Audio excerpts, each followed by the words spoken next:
সেই স্যারের অক্লান্ত পরিশ্রম এবং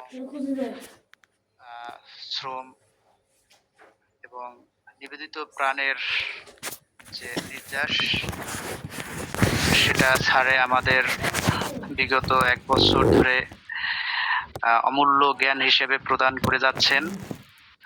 তো স্যারের প্রতি আমার কৃতজ্ঞতা রইল এবং আবারও আমি স্যারকে আমার অন্তরের অন্তঃস্থল থেকে শতকোটি প্রণাম নিবেদন করছি।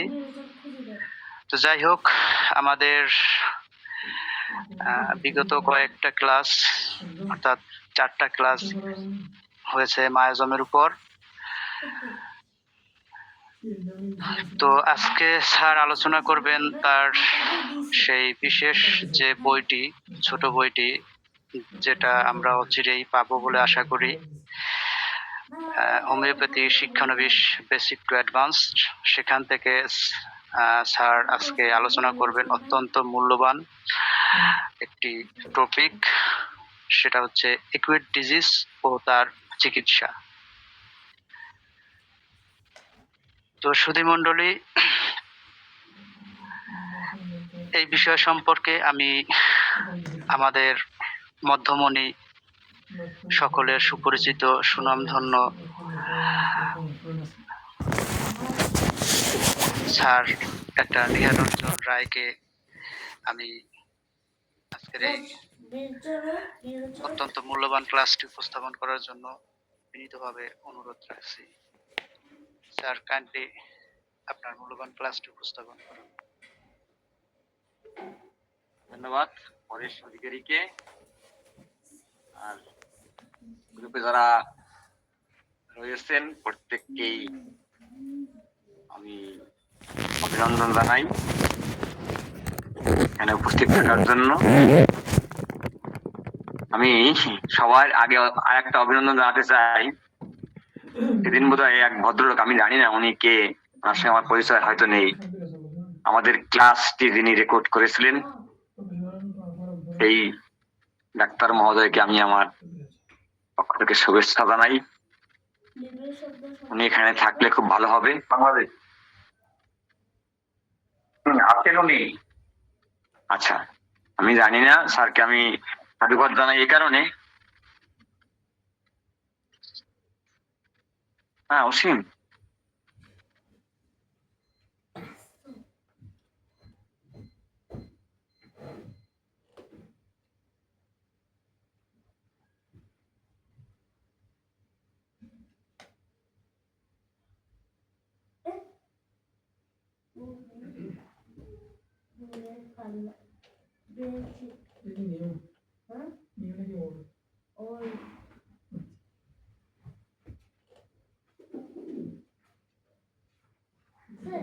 আসলে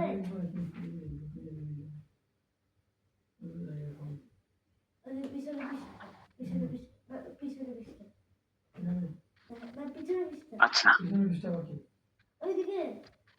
তো বলছিলাম স্যার, আর আমি অবশ্য আমার কথার জড়তা, তাছাড়া প্রথম দিকেও আমি বলছিলাম যেগুলো রেকর্ড করা কত দরকার নেই, যেহেতু বই আকারে বাজারে আসবে।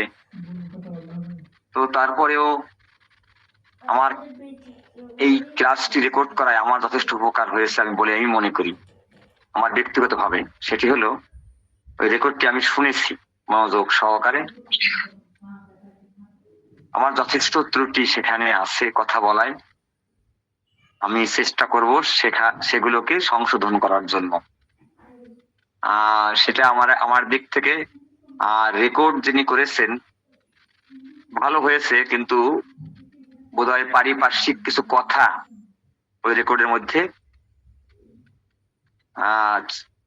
রেকর্ড হয়েছে, যে কারণে একটু শ্রুতিমধুর কম হয়েছে। আমার কণ্ঠের বাইরে আবার একটা কিছু কিছু কথা পাশের থেকে, হয়তো পাশে কোনো লোক টোক ছিলেন সেরকম।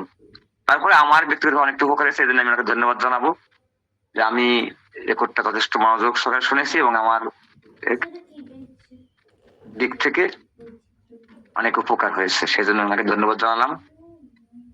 তো আমরা আজকে আমি অত্যন্ত দুঃখিত, এখানে এখানে বোধহয় ডাক্তার বিনয় সরকার নেই।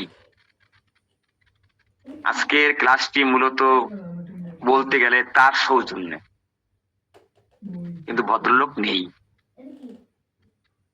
কারণ তিনি আমার কাছের বন্ধু, একসাথে পড়াশোনা করেছি, এবং তিনি নতুন চেম্বার করেছেন 31 ডিসেম্বর 2025।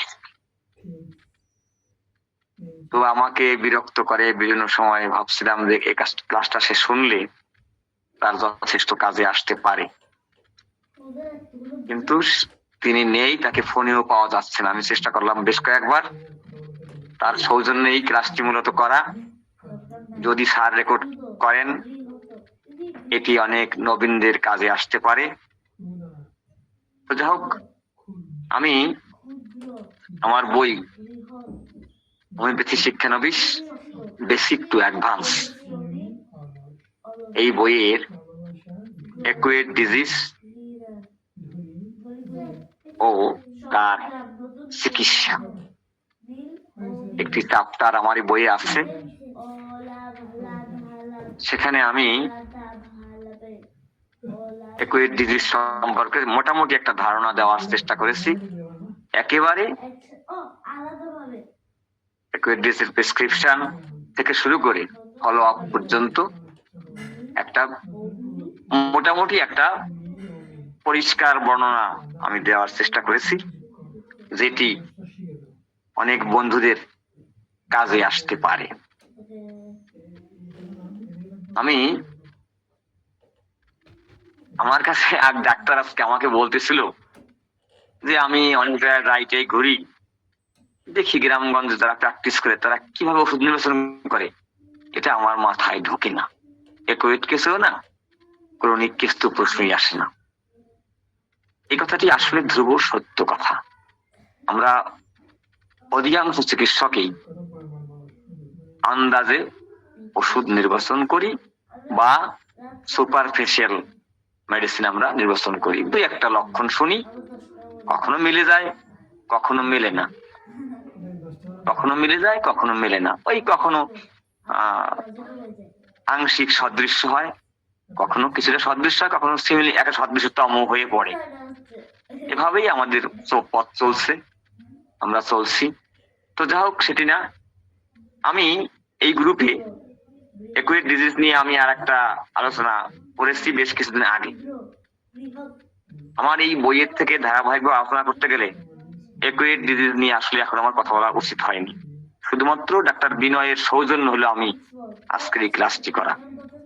সে আমাকে যথেষ্ট বিরক্ত করে বিভিন্ন সময় বন্ধু হিসেবে। তো সেদিক থেকে আমার বইয়ের অ্যাকুয়েট ডিজিজ বা তরুণ রোগ ও তার চিকিৎসা নিয়ে আমি যে আলোকপাত করেছি আমার বইয়ের মধ্যে, এই জায়গা থেকে আমি আপনাদেরকে কিছু কথা বলবো সরাসরি বই থেকে। আমি প্রথমেই এই পর্বটি আমি 2টি পর্বে বা 3টি পর্বে শেষ করতে চাই। যারা মনোযোগ সহকারে শুনবে বা কিছু নোট করবে বা যদি রেকর্ড হয় রেকর্ড শুনবে, আমি বিশ্বাস রাখি তরুণ রোগের চিকিৎসার ক্ষেত্রে অনেকেই দারুণভাবে উপকৃত হতে পারেন। আমরা যদি অর্গাননকে দেখি তাহলে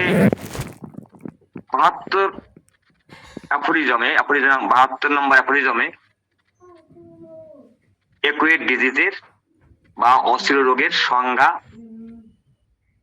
দেখি। সেখানে মহাত্মা হ্যানিম্যান সেখানে সংজ্ঞাকে লিপিবদ্ধ করছেন।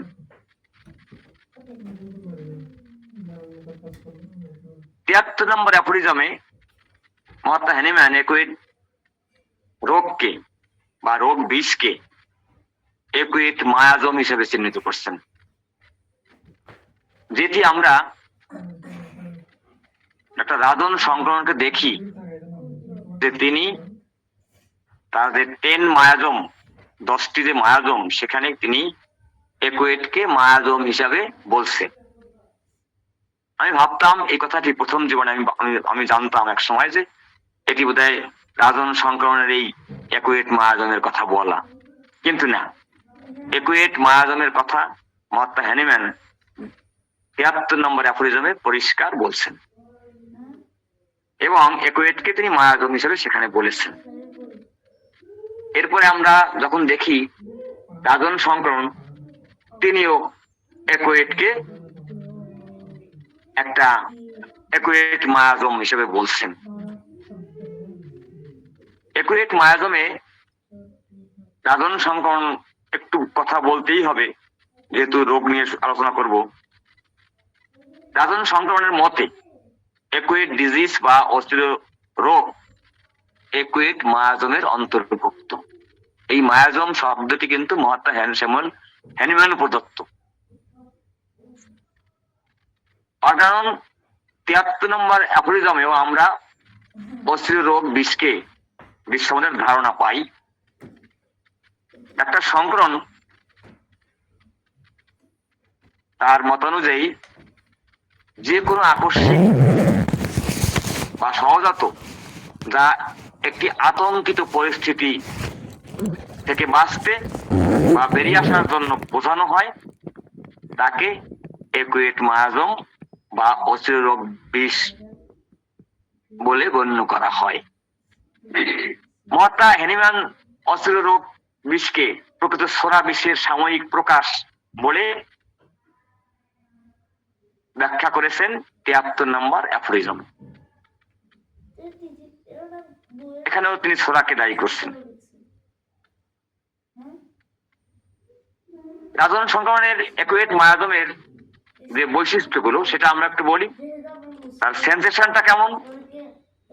আতঙ্ক অনুভূতি, হঠাৎ বা আকস্মিক কোনো ঘটনা, তীব্র অথবা সেটি প্রচন্ড আকার বা জীবনের জন্য একটা হুমকি স্বরূপ একটা অনুভূতি, বা এটি থেকে পালানোর একটা অনুভূতি তার কাজ করে।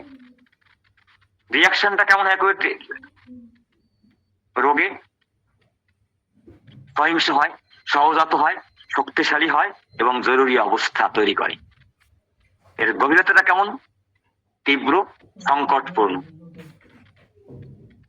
এর ডিগ্রি বা অফ ডেসপিরেশন আমরা যেটাকে বলি, সেটা হতাশার মাত্রাটা হয় বাঁচা না হয় মরা, একটা সংকটপূর্ণ অবস্থা তৈরি করে। এর পেসটা কেমন? গতিটা কেমন? হঠাৎ, দ্রুত এবং প্রচন্ড। নমুনা বা প্যাটার্ন, এটি হঠাৎ আসে, শেষ হয় অল্প সময়ের মধ্যে, অথবা হঠাৎ শেষ হয়, হয় মৃত্যু না হয় পুনরুদ্ধার। অ্যাটিটিউড অফ দি প্যাশেন্ট, এই রোগীর মনোভাবটা কেমন থাকে? শিশুসুলভ, সহজাত অথবা হিংস্র। এই হলো রাজন সংক্রমণের একুয়েট ডিজিজের একটা বর্ণনা। এখন আমি রাজন সংক্রমণের কথাটা আনলাম এই কারণে যে তিনি একুয়েট মাঠ। আমরা এখন যদি একটু আমাদের দেশে দেখি, এই একুয়েট ডিজিজের নিয়ে যেহেতু কথা বলবো আমরা দেখলাম একুয়েট ডিজিজের বৈশিষ্ট্যগুলো কেমন রাজন সংক্রমণের দৃষ্টিতে। তিনি যেটি মায়াজম বলছে, মহাত্মা হ্যানিম্যানও বলছেন এটি একটি মায়াজম, সোরার প্রাথমিক বহিঃপ্রকাশ।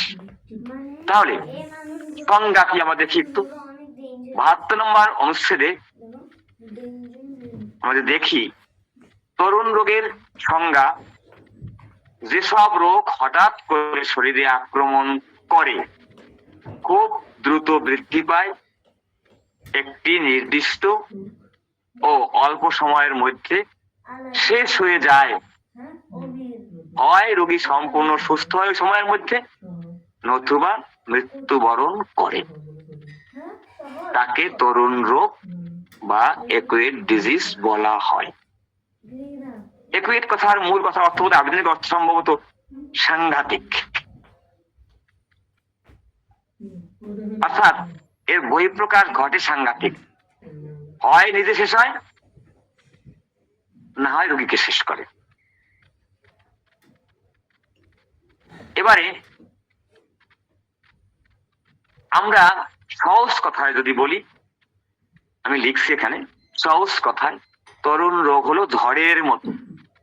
এটি দ্রুত আসে, শরীরে একটা তোলপাড় সৃষ্টি করে এবং দ্রুত চলে যায়, অথবা জীবনকে শেষ করে বিদায় নেয়। উদাহরণ: কলেরা, জ্বর, সর্দি, কাশি, হঠাৎ পেট ব্যথা, নিউমোনিয়া, হাম, বসন্ত ইত্যাদি।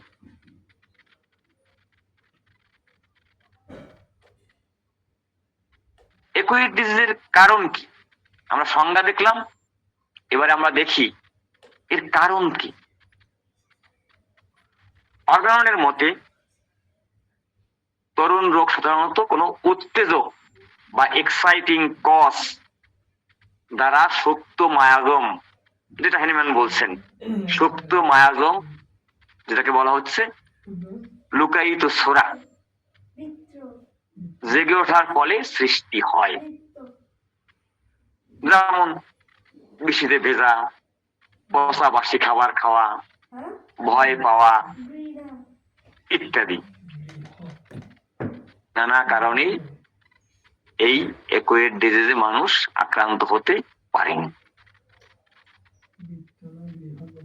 অর্গাননে অ্যাকুয়েট ডিজিজ সম্পর্কিত অ্যাফোরিজম গুলো আমরা যদি দেখি, আমি আগের ক্লাস করেছি এই বিষয়ে পড়ে, সেখানে আমি দেখিয়েছিলাম যে অ্যাকুয়েট ডিজিজ নিয়ে আমাদের অর্গাননের 12টি অ্যাফোরিজমে 1 2 3 4 12টি, অর্থাৎ আপনি যদি আসেন তাহলে আমরা দেখতে পারি 72, 73, 99, 150, 152, 153, 154, 157, 158, 59, 60 এবং 61। এই 12টি অ্যাফোরিজমে আমরা অ্যাকুয়েট ডিজিজ নিয়ে মহাত্মা স্যামুয়েল হ্যানিম্যানকে আলোকপাত করতে দেখেছি। আমরা 72 নম্বর অ্যাফোরিজমে এর সংজ্ঞা, চিররোগের সাথে এর কি পার্থক্য। 73 নম্বর অ্যাফোরিজমে তরুণ রোগের শ্রেণীবিন্যাস বা প্রকারভেদ। তিনি এই অ্যাকুয়েট শ্রেণীবিন্যাসকে 3 ভাগ করছেন। একটা বলছে ইন্ডিভিজুয়াল, যা একজন ব্যক্তির অনিয়মের ফলে হয়। আর একটা বলছে বিক্ষিপ্ত, যা আবহাওয়া ঋতু পরিবর্তনের ফলে অনেক মানুষের, কয়েকজন মানুষ হতে পারে।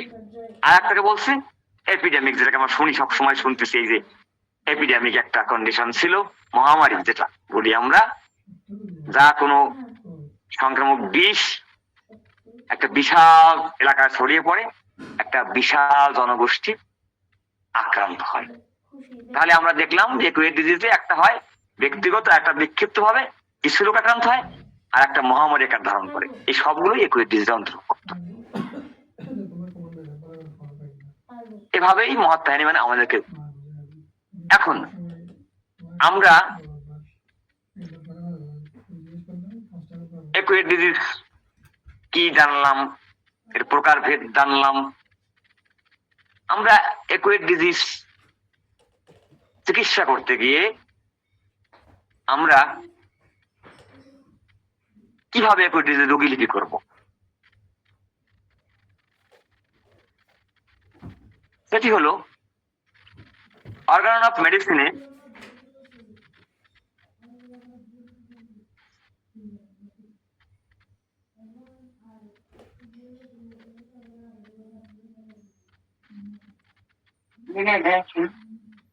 অর্গানন অফ মেডিসিনে 99 থেকে 102 নম্বর সূত্রে ডাক্তার হ্যানিম্যান তরুণ রোগ ও অ্যাকুয়েট ডিজিজের রোগীলিপি নিয়ে সুনির্দিষ্ট ভাবে একটা নির্দেশনা দিয়েছে।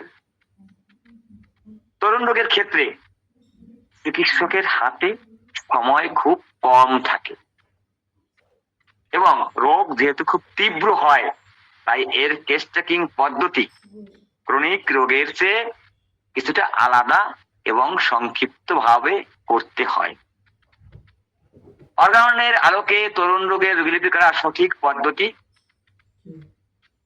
নিচে পয়েন্ট আকারে বর্ণনা করা হলো। আমি সেটি করেছি। 1, কেবল বর্তমান অবস্থার উপর মনোযোগ দিতে হবে।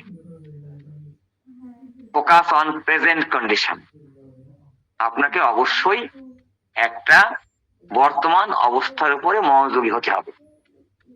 তরুণ রোগের ক্ষেত্রে রোগীর জন্ম থেকে ইতিহাস নেওয়ার কোনো প্রয়োজন নেই।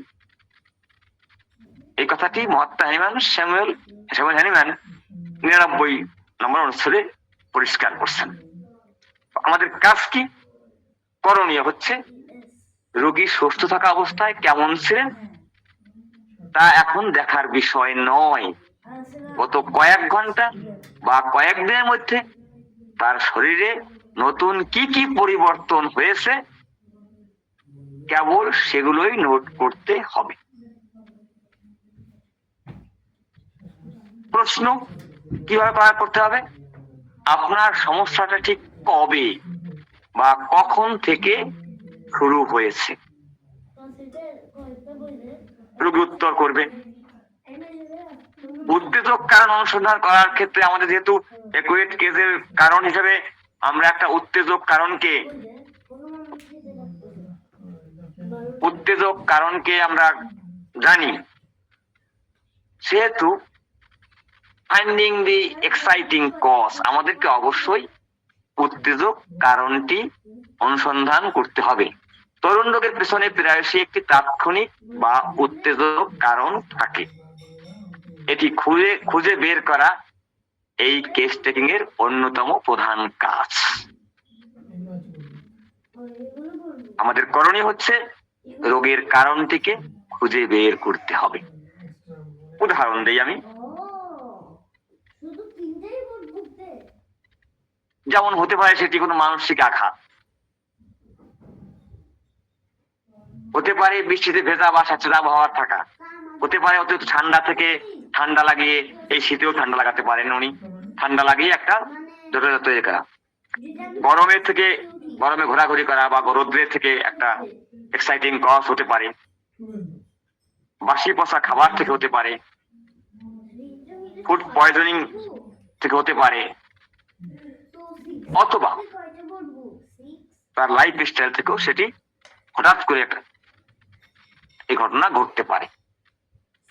তাহলে আমরা প্রথম দেখলাম বর্তমান অবস্থা দেখতে হবে, উত্তেজক কারণ দেখতে হবে, হ্রাস বৃদ্ধি বা মডালিটি দেখতে হবে, কিসে বাড়লো কিসে কমলো।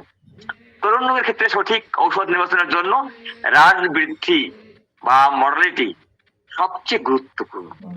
কারণ একই জ্বরে এক ঔষধের হ্রাস বৃদ্ধি এক এক রকম হয়ে থাকে। করণীয় খুব সূক্ষ্মভাবে জিজ্ঞেস করতে পারি আমরা রোগীকে, কষ্টটি কিসে বাড়ে আর কিসে কমে। উত্তর করতে পারেন নড়াচড়ায়, উত্তর করতে পারেন চুপচাপ থাকলে, উত্তর করতে পারেন গরমে বা ঠান্ডায়, উত্তর করতে পারেন চেপে ধরলে বা চেপে ধরলে বাড়ে অথবা চেপে ধরলে কমে, অথবা কোনো না কোনো ভাবে ওই মানুষটির বৃদ্ধি ঘটে।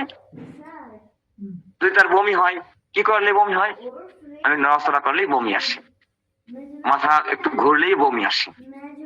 এরকম ভাবে আমরা তার কিসে বাড়ে, গায়ে কাঁথা সরালেই আমার শীত শুরু হয়ে যায়, জল না খেলেই আমার মুখ শুকিয়ে যায়, আমাকে জল দিয়ে মুখ ভিজিয়ে রাখতে হয়। এরকম। এরপরে আমরা আর একটা ধাপ আসছে, আমার সেটা চতুর্থ ধাপে আমরা দেখি, আমাদের দেখা উচিত এই রোগী বর্তমানে আমার কাছে আসার পরে তার এই একুয়েট ডিজিজ আক্রান্ত হওয়ার পরে পরিবর্তিত শারীরিক লক্ষণ অর্থাৎ ফিজিক্যাল জেনারেলস তা কি আছে, রোগী স্বাভাবিক অবস্থায় কেমন থাকেন এখানে তা মুখ্য নয়, বরং রোগাক্রান্ত অবস্থায় তার স্বভাব কেমন হয়েছে তা দেখার বিষয়ই আমার মূল কাজ। পিপাসা, জ্বরের সময় পিপাসা কেমন, প্রচুর পিপাসা অথবা একদম পিপাসা নেই, পিপাসাহীন। জিহ্বা শুষ্ক থাকতে পারে, ভেজা থাকতে পারে, জিহ্বায় কোনো ময়লা আছে কিনা সেটা থাকতে পারে, সেটা আমার দেখার।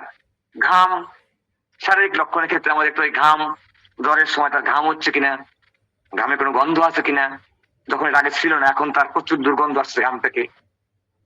খাবার বেশ খেত, কিন্তু এই ঘটনা ঘটার পর থেকে সে খাবার একদম খেতে পারছে না, অথবা বিশেষ ভাবে এখন সে টক খেতে চাচ্ছে, অথবা মিষ্টি খাওয়ার আকাঙ্ক্ষা জাগছে হঠাৎ করে। তার খাওয়ার ইচ্ছা অনিচ্ছাটা নিতে হবে আমাদেরকে। আর মানসিক পরিবর্তনটাও লক্ষ্য করতে হবে, অবজার্ভ করতে হবে তার মেন্টাল সেন্সটা কি আসছে। এই তীব্র শারীরিক কষ্টের সময় তার মনের অবস্থাটা কেমন, তা ঔষধের জন্য আমাদের খুব ভালো নির্দেশক হিসেবে কাজ করবে। যেমন তিনি মৃত্যু ভয় ছটফট করছেন, তিনি একদম চুপচাপ পড়ে আছেন, কারোর সঙ্গে কথা বলছেন না, নড়াচড়া করতে চাইছেন না, অথবা তিনি ইরিটেট হয়ে গেছেন, খুব রাগ করছেন, অথবা তিনি তন্দ্রাচ্ছন্ন ঘোরের মধ্যে আছেন, অথবা তার বর্তমান রোগ হওয়ার পরে মানসিক হঠাৎ করে মানসিক কি কি পরিবর্তন করছে। হ্যাঁ, ডাক্তার বেশ উৎফুল্ল ছিল, এখন তার মুখের দিকে তাকানো যায় না, সে বারবার ডাক্তারের সহায়তা চাচ্ছে, সে বারবার বলছে আমাকে আমাকে ডাক্তারের কাছে নিয়ে যাও। এই যে মানসিক একটা পরিবর্তন তার মধ্যে আসতে পারে। এরপরে চিকিৎসকের নিজস্ব একটা পর্যবেক্ষণ থাকবে এখানেও। তরুণ রোগী সবসময় কথা বলার মতো অবস্থা থাকেন না, আমরা অ্যাভেলেবেল সেটা দেখি, হয় অজ্ঞান হতে পারেন, তখন চিকিৎসকের অবজারভেশনই তার মূল ভরসা। অবজারভেশন যত ভালো করতে পারবেন চিকিৎসক, কজেশনটাকে যত ভালো দেখতে পারবেন, মানসিক অবস্থাটা যতটা বুঝতে পারবেন, তত হ্রাসবৃদ্ধি বুঝতে পারবেন। হ্রাসবৃদ্ধি অনেক সময় রোগীর কাছ থেকে পাশের লোক থেকেও তথ্য নিয়ে বোঝা যায়। আর যদি মহামারী হয়ে থাকে সেক্ষেত্রেও আমরা যেমন ইনফ্লুয়েঞ্জা বা ডেঙ্গু এই ধরনের আমরা করোনা দেখলাম, তাহলে একজন রোগীর লক্ষণ থেকে সিদ্ধান্ত নেওয়া যায় না। এক্ষেত্রে এই বিষয়টি 100 থেকে 102 অনুচ্ছেদে মতটা পরিষ্কার করছেন। বেশ কয়েকজন রোগীর লক্ষণ মিলিয়ে সাধারণ চিত্র তৈরি করতে হবে, এবং সবার জন্য বলছে এক্ষেত্রে 1টি বা 2টি ঔষধ নির্বাচন করতে হবে। যেটি আমরা মহামারী দেখেছিলাম যে আর্সেনিক বা আরো 2-1টি ওষুধ, আমরা প্রোটোলাথয়েডাস মতো ওষুধ, ট্যাম্পের মতো ওষুধ আমাদের এই মহামারীতে ব্যবহৃত হয়েছে, নির্দিষ্ট কিছু ওষুধ। কারণ এটি অর্গানের পরামর্শ, অর্থাৎ মহামারীর ক্ষেত্রে বেশ কয়েকজন মানুষের লক্ষণ নিতে হবে এবং নিয়ে একটা সাধারণ চিত্র তৈরি করে তারপরে 1টি বা 2টি ঔষধ দিয়ে সেখানে চিকিৎসা দেওয়ার কথা বলছেন। এখন আমরা যদি সংক্ষেপে বলি, এখন টেস্টিং এর ক্ষেত্রে একজন গোয়েন্দার মতো হতে হবে। তরুণ রোগের টেস্টিং আপনাকে হতে হবে একজন গোয়েন্দার মতো। কবে হলো আপনার সময় জানতে হবে, কেন হলো কারণ খুঁজতে হবে, কোথায় এবং কেমন কষ্ট অবস্থান এবং অনুভূতি খুঁজতে হবে, কিসে বাড়ে কিসে কমে জানতে হবে, এখন রোগী কেমন আচরণ করছে জানতে হবে। এই 5টি কথা যেমন জানতে পারি, কবে হলো, কেন হলো, কোথায় এবং কেমন কষ্ট, কিসে বাড়ে বা কিসে কমে, এখন রোগী কেমন আচরণ করছে, যেটা 2 ঘন্টা আগেও সে করেনি এখন করছে। যেমন আমি একটু উদাহরণ দিচ্ছি, আমাদের হসপিটালের এক নার্সের ছোট্ট বাচ্চা তেলাপোকা দেখে সে ভাত খাচ্ছিল, 2 বছরের বয়স,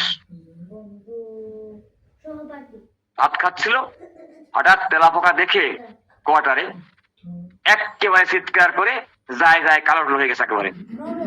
এরপরে নার্স যেহেতু ডাক্তারের পরামর্শ নিয়ে ওষুধ কিছু খাওয়ার পরে তার কান্না থামছে না, এবং সে যখনই ঘরে যায় তখনই সে হাত দিয়ে দেখাচ্ছে, খাওয়া দাওয়া সব বন্ধ, তার সারা রাত কিছু খায়নি, সকালে কিছু খাচ্ছে না, এবং তার জ্বর আসছে 104, অ্যান্টিবায়োটিক দিচ্ছে, জ্বর কন্ট্রোল হচ্ছে না। পরে আমার কাছে আমার শরণাপন্ন হওয়ার পরে আমি জানার পরে আমি তাকে অ্যাকোনাইট 200 2টি ডোজ দেই 15 মিনিট পর পর। বোধহয় 20-25 মিনিট পরে মেয়েটি ঘুমিয়ে পড়ে এবং এখনো আর সমস্যা হয়নি তার। এই যে যে কারণটা, সে ভয় পেয়েছে এবং সে বারবার ওই রুমে গেলেই চিৎকার শুরু করে, কোনোভাবেই রুমে যেতে চাচ্ছে না সে। সারা দিন রাত সে কান্না করছে। পজিশন আমরা এখানে বেশ করে তাকে ওষুধ দেওয়ায় সুস্থ হল। আমি আপনাদের সঙ্গে রোগীর আলোচনা করবো, দেখবেন লাস্টের দিকে। এখন তরুণ রোগে ঔষধ নির্বাচন এবং চিকিৎসা আমি একটু প্রাথমিক আলোচনা করছি, তারপর ব্যাখ্যা দেবো। এরপরে লক্ষণ সমষ্টি, এই যে 5টি পয়েন্ট বললাম, কবে, কেন, কোথায়, কষ্টটি কিসে বাড়ে কিসে কমে, আর আচরণের কি পরিবর্তন, এই 5টির কথা যদি আমরা মনে রাখতে পারি তাহলে একুরেটে কেসে আমাদের ওষুধ নির্বাচন অধিকতর সহজ হবে,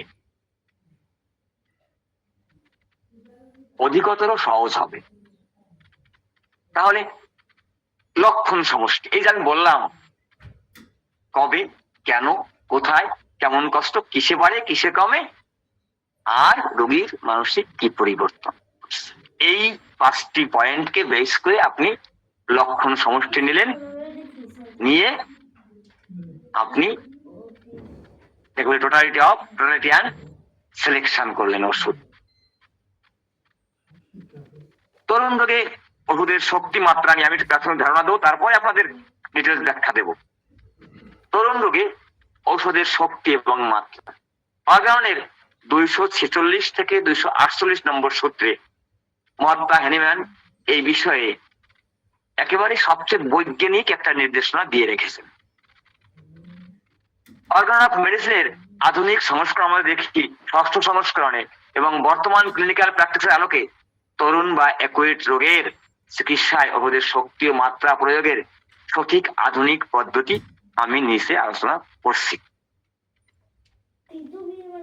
তরুণ রোগের বৈশিষ্ট্য হলো এর গতি অত্যন্ত দ্রুত, তাই এর চিকিৎসা ঔষধ প্রয়োগের পদ্ধতি হতে হবে দ্রুত এবং গতিশীল। ঔষধ শক্তি নির্বাচন, তরুণ রোগে জীবনী শক্তি খুব উত্তেজিত অবস্থায় থাকে, তাই ঔষধের শক্তি নির্বাচনের ক্ষেত্রে সতর্কতা অবশ্যই অবলম্বন করতে হবে।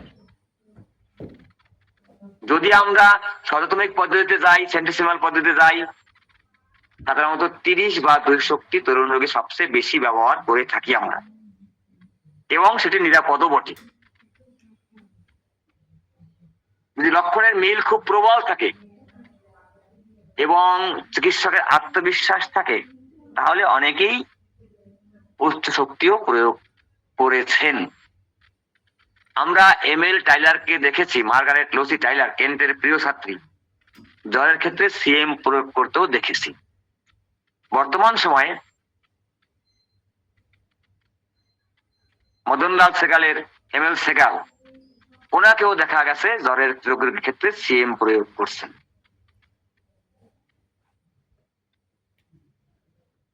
আমি সেই বিতর্কে যাব না।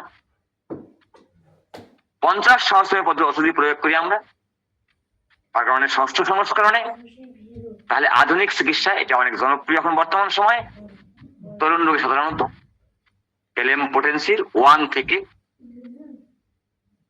3-4 পর্যন্ত ব্যবহার সবচেয়ে বেশি নিরাপদ, দ্রুত কাজ করে এবং খুব বড় ধরনের অ্যাগ্রাভেশন ঘটায় না। ঔষধ প্রয়োগের মাধ্যম কিভাবে করতে হবে অ্যাকুট কেসে? আধুনিক হোমিওপ্যাথি এবং অর্গানের 6ষ্ঠ সংস্করণে তরুণ রোগে কখনোই শুকনো বড়ি বা পুরিয়া সরাসরি জিভে দেওয়া উচিত নয়। সবসময় সনাতনী পদ্ধতি ওষুধ দিলেও জলে গুলিয়ে দেওয়া উচিত, অথবা সহস্র ওষুধ দিলেও সেটি আমরা অবশ্যই জলে গুলিয়েই ব্যবহার করি। সুবিধা কেন জলের সুবিধা? পানিতে গুলে দিলে তা অতি দ্রুত রক্তে মিশে, অর্থাৎ বেশি স্নায়ু স্পর্শ করে এবং খুব দ্রুত কাজ শুরু করে। এবং সাকসেশন পদ্ধতিতে ঝাঁকি ওষুধ দিলে সেটাকে বারবার এবং ঘন ঘন প্রয়োগ করা ব্যবস্থা আছে। এরপরে বলা আমরা দিলাম ঔষধের মাধ্যম জানলাম কিভাবে দেব। ঔষধের পুনঃপ্রয়োগ মানে পুনরাবৃত্তি বা রিপিটেশন। অর্গান অনুযায়ী তরুণ রোগে ঔষধ একবার দিয়ে বসে থাকার নিয়ম নেই।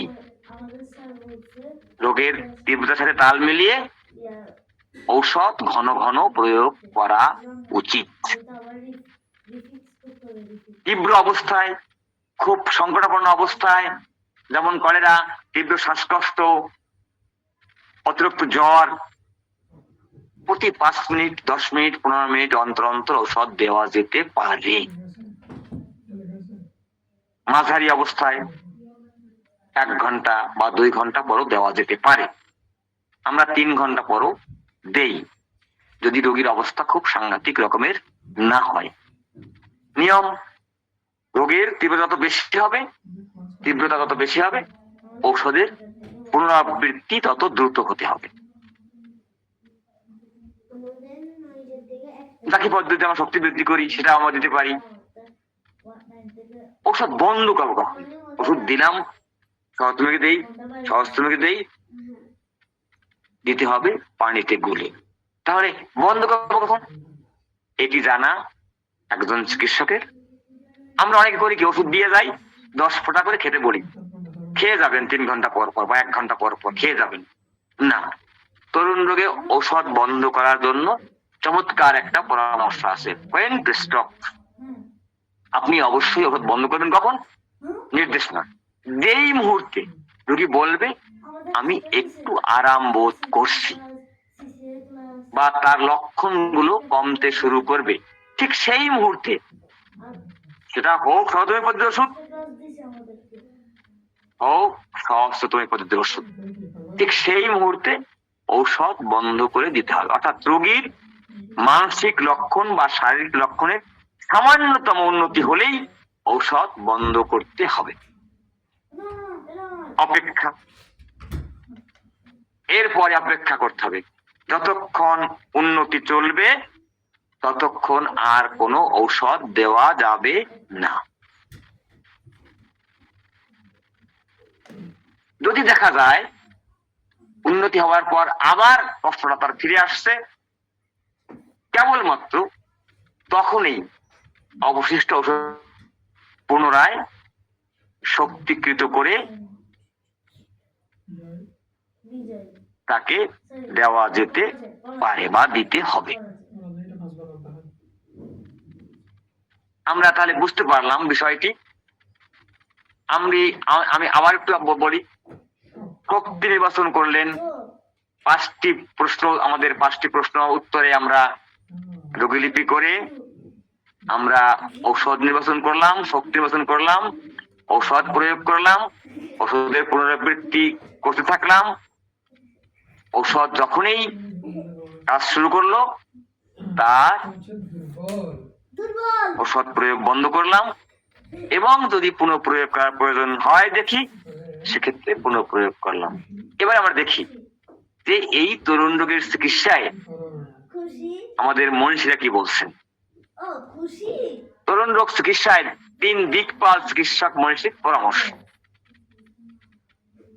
তরুণ রোগ বা অ্যাকুরেট ডিজিজ চিকিৎসার ক্ষেত্রে হোমিওপ্যাথির 3 দিকপাল ডাক্তার জেমস টাইলার কেন্ট, বর্তমান সময়ে ডাক্তার রাজন শঙ্কর এবং বিশ্ববিখ্যাত ডাক্তার জর্জ ভিটলকাস অত্যন্ত গুরুত্বপূর্ণ এবং ভিন্ন ভিন্ন পরামর্শ দিয়েছেন। নিচে তাদের পরামর্শ এবং দর্শন আলাদাভাবে আমি আমার বইয়ে তুলে ধরেছি। ডাক্তার জেমস টাইল কেন্ট এর পরামর্শ, ডাক্তার জেটি কেন্টস অ্যাডভাইস। কি অ্যাডভাইস দিলে বললেন উনি? বললেন মূল মন্ত্র তীব্রতা অনুযায়ী শক্তি এবং ক্রনিক চিকিৎসার সুরক্ষা। ডাক্তার কেন্ট তরুণ রোগের চিকিৎসায় ঔষধের শক্তি এবং ক্রনিক কেস চলাকালীন তরুণ রোগ হলে কি করতে হবে সে বিষয়ে আলোকপাত করেছেন। উচ্চ শক্তি ব্যবহার। কেন্ট বিশ্বাস করতেন তরুণ রোগের জীবন শক্তি খুব উত্তেজিত থাকে তাকে শান্ত করতে উচ্চ শক্তি বা হাই পোটেন্সি যেমন 200 বা 1M বা 10M ব্যবহার করা উচিত। নিম্ন শক্তিতে কাজ দেরি হয়। কিন্তু এক্ষেত্রে একটু মতবিরোধ আমারও আছে। রোগীর ভাইটালিটি ভালো নয়, রোগীর প্যাথোলজিক্যাল অনেক চেঞ্জ আসছে, তিনি তরুণ রোগে আক্রান্ত হয়েছেন, সেক্ষেত্রে উচ্চ শক্তি 200 1M 10M বিপদ ডেকে আনতে পারে। এই বিষয়টি আমাদেরকে অবশ্যই মাথায় রাখতে হবে। কেন বলছেন ঘন ঘন পুনরাবৃত্তি কথা। রোগ যদি খুব মারাত্মক হয় তবে ঔষধ ক্রিয়া দ্রুত শেষ হয়ে যায়। তাই কেন্টের পরামর্শ হলো রোগীর তীব্রতা অনুযায়ী প্রতি 15 মিনিট, 30 মিনিট, 1 ঘন্টা বা 2 ঘন্টা পর পর ঔষধ পুনঃ পুনঃ প্রয়োগ করতে হবে। ক্রনিক চিকিৎসার সময় অনেক সময় আমরা দেখি ওই রোগীটি একুয়েট চিকিৎসা তাকে দিতে হয়। সেক্ষেত্রে কেন্টের পরামর্শ হচ্ছে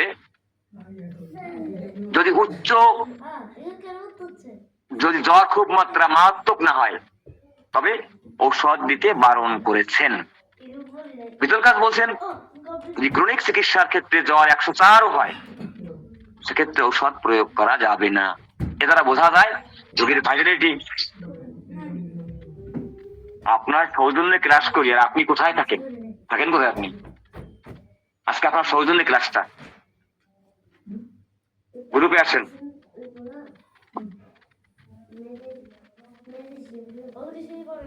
এরপরে বললেন বিতর্কাস বললেন যে যদি আমরা দেখি তার খুব জ্বর আসছে তাহলে বুঝতে হবে তার ভাইটালিটি ভালো আছে, এক্ষেত্রে জ্বরে ওষুধ দেওয়ার কথা বারণ করছেন। কেমস একই কথা বলছেন যে জ্বরে ওষুধ দেবেন না মারাত্মক না হলে, এটি ক্রনিক ঔষধের একটি ক্রিয়া হতে পারে, যে কথাটি বিতর্কাস পরিষ্কার করছে।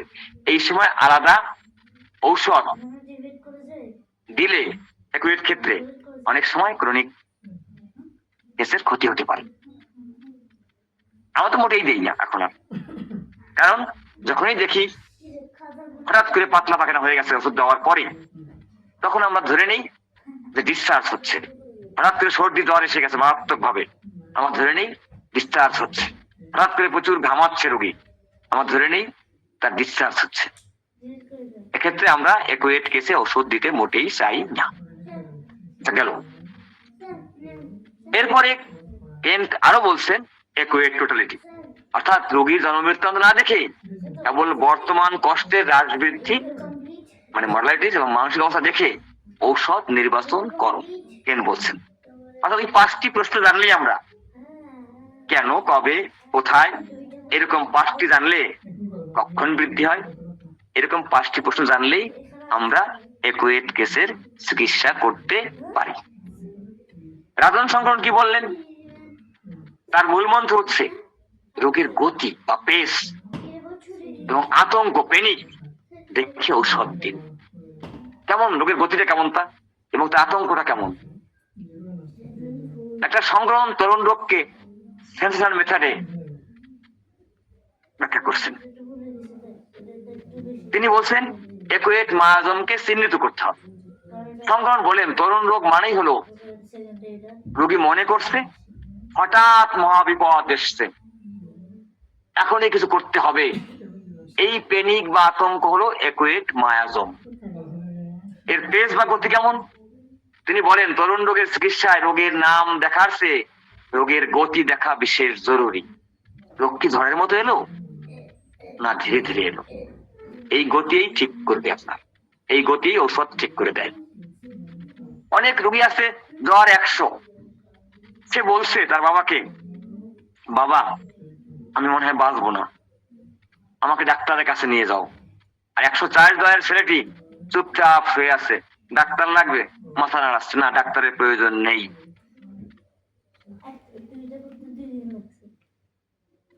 অনুভূতির গভীরে যাওয়া, সংকরণ বলছে একুয়েট মায়াজম চিহ্নিত করুন, তার গতি দেখুন এবং অনুভূতি তার সেন্সেশনে কতটা ডিপে আছে রোগী জ্বরের ঘরে কি বলছে, কি ভাবছে, কেউ তাকে মেরে ফেলছে বা কোথাও থেকে পড়ে যাবে, এই যে ডিলিউশন বা ভ্রান্ত বিশ্বাস দেখেই ঔষধ নির্বাচন করুন।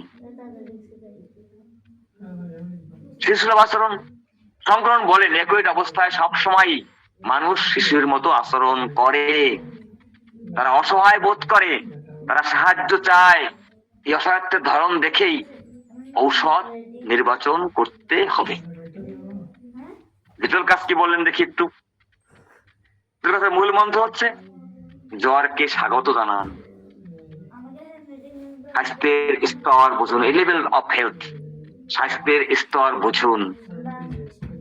ডাক্তার ভিতর কাজ তরুণ রোগকে ইমিউন সিস্টেমের যুদ্ধ হিসেবে দেখেন, তার পরামর্শগুলো অত্যন্ত বিজ্ঞানসম্মত। চাপা দেওয়া নিষেধ। ভিতর কাজ অথবা নিষেধ করেছেন তীব্র জ্বর বা একুয়েট রোগকে কখনোই অ্যান্টিবায়োটিক বা ভুল হোমিও ওষুধ দিয়ে জোর করে থামানো যাবে না। এটি করলে ভবিষ্যতে ক্যান্সার বা বড় কোনো রোগ হতে পারে। জ্বর শরীরকে পরিষ্কার করে। আমাদের আমাদের মানুষ কি মানতে চায়? আমরা যদি বলি 102 জ্বর, 3 জ্বর, ওষুধ দেওয়া যাবে না, ডাক্তার মেরে ফেলবে পিটিয়ে। বেতন কাজ বললেন লেভেলটা ফেলতে গিয়ে স্বাস্থ্যের স্তর ও শক্তি নির্বাচন। স্বচ্ছ লক্ষণ, যদি রোগীর জ্বর 103 থেকে 4 ডিগ্রি হয়, লক্ষণ খুব পরিষ্কার থাকে, তবে বুঝতে হবে তার জীবনী শক্তি সবল, তাকে উচ্চ শক্তি 200 বা 1 দিন। অস্পষ্ট লক্ষণ, যদি রোগীর অবস্থা অসুস্থ কিন্তু জ্বর আসছে না বা লক্ষণ অস্পষ্ট, তবে বুঝতে হবে তার জীবন শক্তি দুর্বল, তাকে নিম্ন শক্তি 30 দিন। উচ্চ শক্তি দিলে রোগীর ক্ষতি হতে পারে। কন্টিনিউম থিওরি বলছে ক্রনিক চিকিৎসার সময় যদি রোগীর পুরনো কোনো একুয়েট রোগ ফিরে আসে, ভিতর কাছের পরামর্শ হলো হাত গুটিয়ে বসে থাকুন, ঔষধ দেবেন না। এটি আরোগ্যের নিশ্চিত লক্ষণ, অর্থাৎ ক্রনিক রোগ থেকে সে মুক্তি পাচ্ছে। এরপরে বলছে ভিতর কাজ পর্যবেক্ষণ করুন। ঔষধ দেওয়ার পর যদি দেখেন রোগীর জ্বর আরো একটু বেড়েছে কিন্তু রোগী ঘুমাচ্ছে বা শান্তি পাচ্ছে, তবে জানবেন ঔষধ সঠিক হয়েছে। আমরা যদি এক নজরে দেখি, এখন কেন বললেন ওষুধ নির্বাচনের ক্ষেত্রে লক্ষণ সমষ্টি এবং হ্রাস বৃদ্ধি দেখে ঔষধ নির্বাচন করুন। সংক্রমণ বললেন রোগের গতি এবং রোগের আতঙ্ক বা প্যানিক কন্ডিশন দেখে ওষুধ নির্বাচন করুন। ভিতর কাজ বললেন লক্ষণের স্বচ্ছতা এবং তীব্রতা দেখে ওষুধ নির্বাচন করুন। শক্তির বিষয়ে কেন বললেন উচ্চ শক্তি এবং ঘন ঘন প্রয়োগ করুন। সংক্রমণ বললেন অনুভূতির তীব্রতা অনুসারে শক্তি নির্বাচন করুন। ভিতর কাজ বললেন জীবনী শক্তি সবল হলে উচ্চ, দুর্বল হলে নিম্ন, শক্তি নির্বাচন করুন। কথায় বললেন ক্রনিক কেস চলাকালীন একুয়েট ঔষধ সাবধানে দিতে হবে, কেন বললেন। সংক্রমণ বললেন রোগীর সেন্সেশন মিস করা যাবে না, সেটা বিবেচনা রেখে ওষুধ দিতে হবে। ভিতর কাজ বললেন খবরদার জ্বরকে চাপা দেবেন না। তবে কখন হয় ভুলভাল চিকিৎসায়। এই 3 জনের সার সংক্ষেপে আমরা বলি তরুণ রোগের চিকিৎসা করতে হবে দ্রুত, কিন্তু অন্ধের মতো নয়। রোগীর জীবনী শক্তির অবস্থা এবং রোগের গতি বুঝেই ঔষধ প্রয়োগ করতে, যাতে রোগটি চাপা না পড়ে।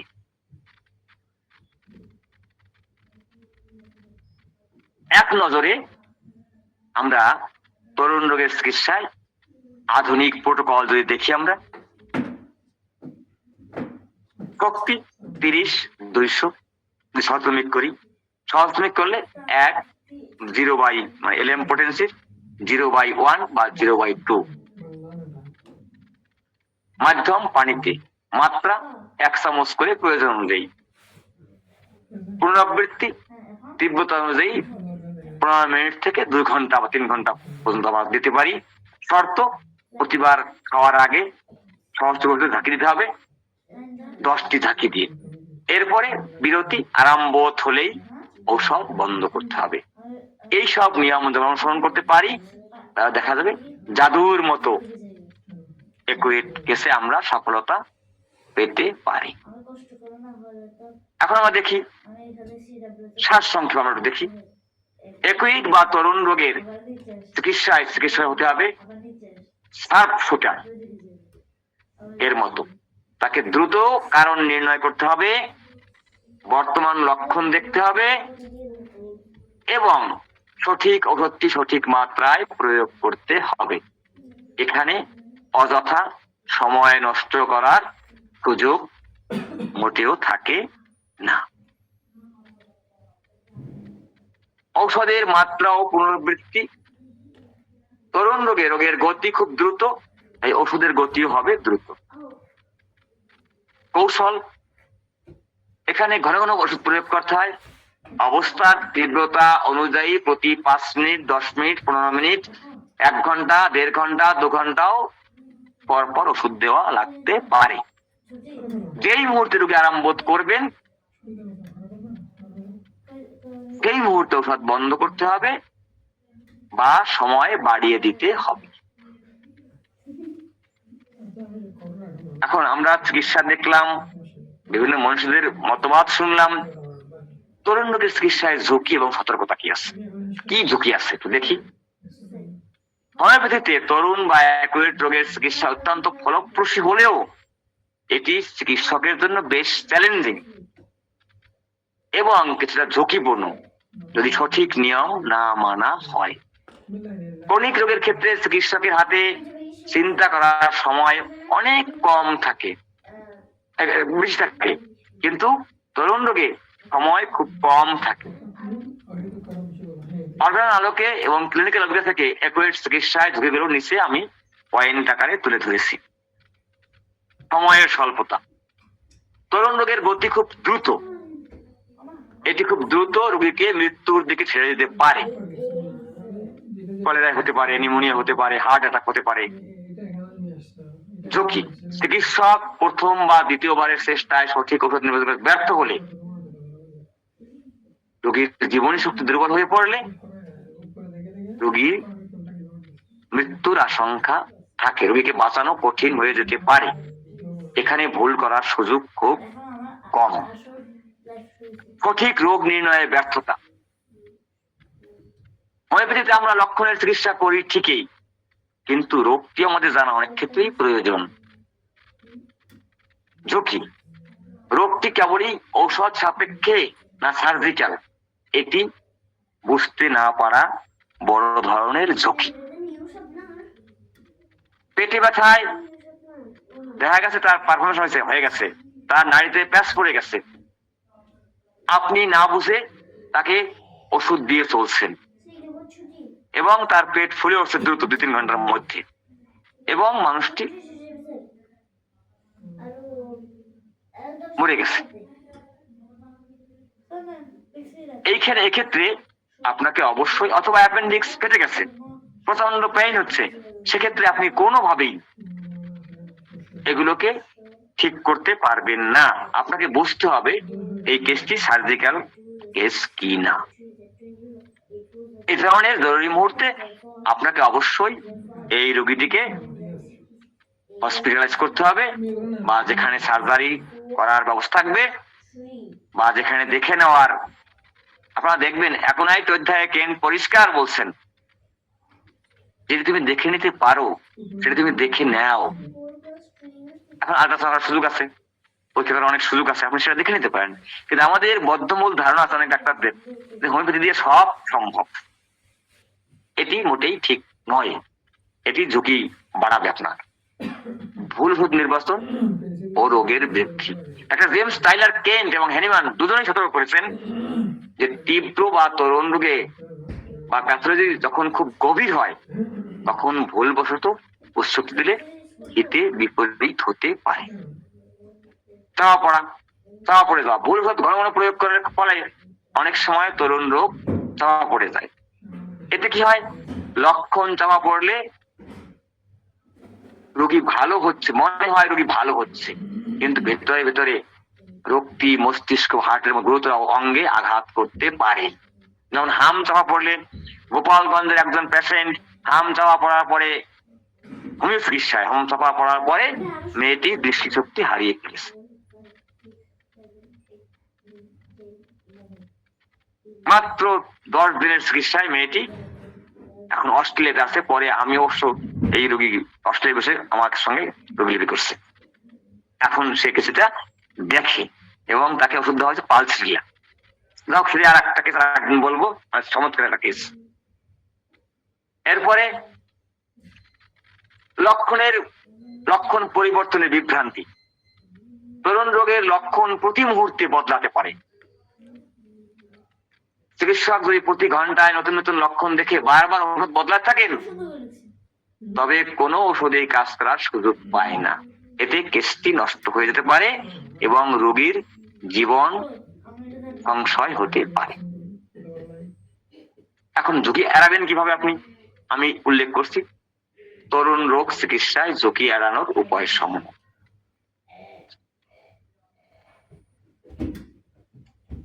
দ্রুত পর্যবেক্ষণ করতে হবে, খুব দ্রুত এবং নিখুঁত ভাবে পর্যবেক্ষণ করতে হবে, যেন ঔষধ নির্বাচন, শক্তি নির্বাচন কোনো কিছুতেই যেন ভুল না হয়। ঔষধ পানিতে প্রয়োগ করতে হবে, যেন ঝুঁকি বা অ্যাগ্রাভেশন কম থাকে।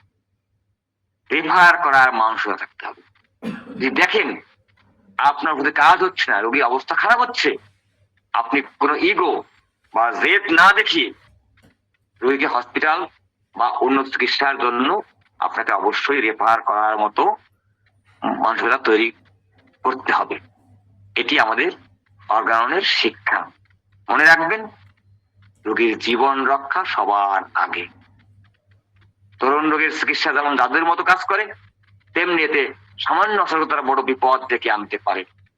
তাই এখানে চিকিৎসকগণের বা চিকিৎসকের জ্ঞান ও উপস্থিত বুদ্ধি খুব শানিত হওয়া প্রয়োজন।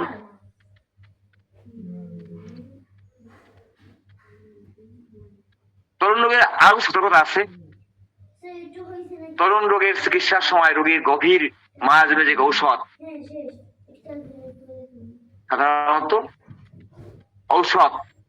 সাধারণত ব্যবহার করা হয় না যদি সুস্পষ্ট লক্ষণ নির্দেশ না করে।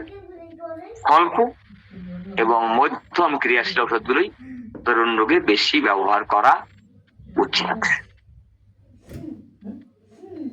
আমরা কি আজকে পর্ব এখানে শেষ রাখবো? পরে 1 ঘন্টা হয়ে গেছে, আমরা আজকে এখানে শেষ করি। চেক করলে ভালো হয়, মোটামুটি তো 9:30 বাজে।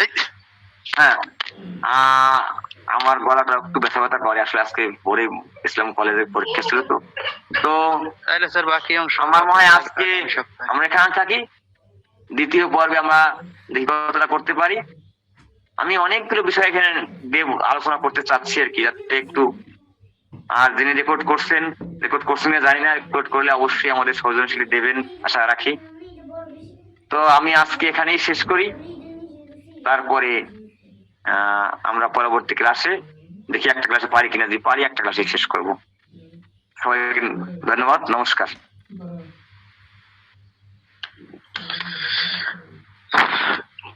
অসংখ্য ধন্যবাদ জানাই এবং কৃতজ্ঞতা জ্ঞাপন করছি আমাদের শ্রদ্ধেয় স্যার ডাক্তার নিহার রঞ্জন রায়কে তার আজকে উপস্থাপনকৃত চমৎকার ক্লাসটির জন্য। তো আপনারাই বলবেন বা আপনারাই যারা শ্রোতা বা মনোযোগ দিয়ে ক্লাসটি উপভোগ করছেন, আপনারাই বলতে পারবেন কতটা চমৎকার হয়েছে, ভালো লাগছে কি মন্দ লাগছে। আপনারা আপনাদের অনুভূতি অবশ্যই ব্যক্ত করবেন। আশা করি সকলেরই ভালো লাগছে, ভালো লাগার মতোই।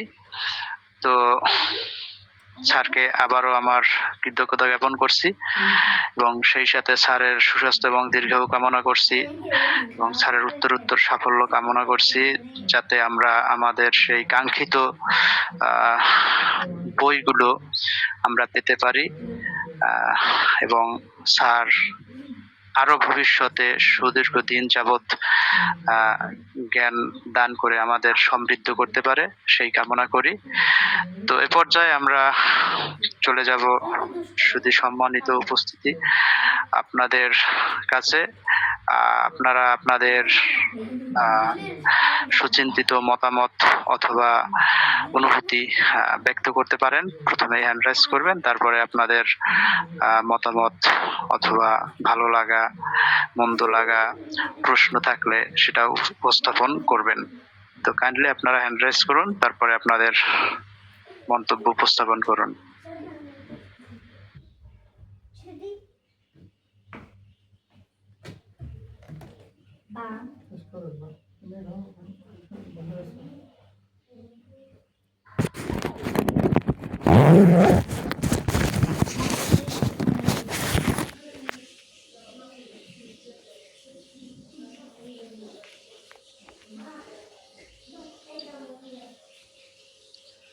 হ্যালো উপস্থিত সুধী মণ্ডলী, সকলের দৃষ্টি আকর্ষণ করছি। আচ্ছা, পরে যদি আমাদের ধরুন মানে কারো কথা না থাকে তাহলে আমরা বেশি সময় থাকবো না, কিন্তু অল্প সময় থাকতে চাই, তাহলে বেশি সময় নষ্ট করবো না। হ্যাঁ স্যার, আমরা এই তো বিজয় দা হ্যান্ড রাইজ করেছেন, দেখি আমরা বিজয় দার অনুভূতি আমরা নিচ্ছি। হ্যাঁ দাদা, আপনি আপনার অনুভূতি ব্যক্ত করুন। ধন্যবাদ জানাই আজকে এবং আমাদের আলোচক ডক্টর নিহারঞ্জন রায় স্যারকে একিউট কেস কিভাবে আমরা করবো এবং ম্যানেজমেন্ট করবো টোটাল একটা স্যার চিত্র তুলে ধরছেন। তো এরকম কোনো বই এরকম আছে আমার জানা নাই আদৌ। স্যার বিভিন্ন জায়গা থেকে তথ্যগুলা তুইলা একটা জায়গায় আনছে এবং আমি একুট কেস দেখতে ভয় পাইতাম না। এই যে স্যার আজকে যে আলোচনাটা করলেন, এখন মনের মধ্যে সাহস হচ্ছে যে না, একুট কেস আসলে, যদিও একুট কেস আমাদের খুব কম আসে আমি দেই, তো একুট কেস কিভাবে ম্যানেজমেন্ট করতে হয়, কিভাবে কেস টেকিং করতে হয়, আজকে স্যার সুন্দর চমৎকার আলোচনা করছেন। তো আমার বিশেষ করে আমার খুব উপকারে আসছে। কাদের কেমন হয়েছে জানি না, আমি এই আজকের ক্লাস থেকে অনেক উপকার হয়েছে। তো আবারও স্যারের প্রতি কৃতজ্ঞতা এবং ধন্যবাদ। এবং আজকে যারা এটা ধৈর্য সহকারে শুনছেন, স্যার প্রথমেই বলছেন যে তার বন্ধু বিনয় দার উদ্দেশ্যেই উনি এই ক্লাসটা আজকে আয়োজন করছিলেন। উনি থাকলে উনি অনেক উপকৃত হতেন। আশা করি হয়তো ক্লাসটা রেকর্ড হয়েছে, স্যার পরবর্তী সময়ে আমাদের বিনয় দা শুনবেন এবং উপকৃত হবেন। এবং অনেকে সবাইকে ধন্যবাদ, নমস্কার।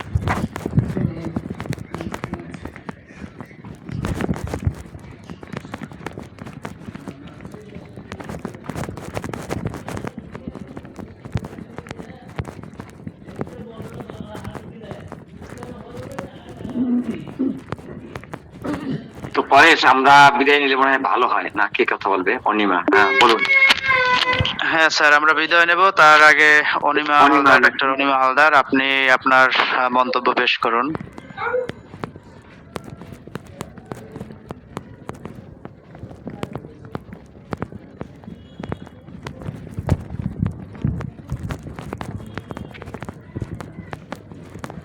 অনিমা, আপনি কিছু বলবেন? বলুন। হ্যালো, হ্যাঁ বলুন, আপনি বলুন। হ্যালো, আপনাকে শোনা যাচ্ছে, আপনি বলুন। ও শুনতে পাচ্ছেন? আর আপনার বইটি পাওয়ার জন্য খুব কাঙ্ক্ষিত হয়ে বসে আছি। আচ্ছা, আর আমরা আপনার চেষ্টা সুস্বাস্থ্য করছি। এবং দীর্ঘায়ু কামনা করছি। ভালো থাকবেন। ধন্যবাদ। আরে কতদিন পরে পাবো স্যার বইটা? আমরা দেখি, আমরা বইয়ের কাজ প্রায় মানে আমরা এখনো প্রেসে দিতে পারিনি, বই নিয়ে একটু সমস্যা হচ্ছে প্রেসে, যে কারণে দিতে পারিনি। তবে আমরা চেষ্টা করছি আপ্রাণ যত তাড়াতাড়ি করা যায়, বেশি সময় লাগবে না। মনে হয় আপনার বইটা পেলে অনেকটা অনেকটা উপকৃত হব এবং অনেক ধাপ এগিয়ে যেতে পারবো। আচ্ছা, ধন্যবাদ। আচ্ছা, পরে আমরা শেষ করি তাহলে আজকে, বেশি আর যাবো না রাতে। হ্যাঁ স্যার, তো আমরা শেষ করি। তো আজকে এ পর্যন্তই। সবার জন্য শুভকামনা রইল। সবাই ভালো থাকবেন, সুস্থ থাকবেন, সুন্দর থাকবেন। সবার মঙ্গল করুক। শুভরাত্রি। শুভরাত্রি। সকলকে নমস্কার এবং আদাব।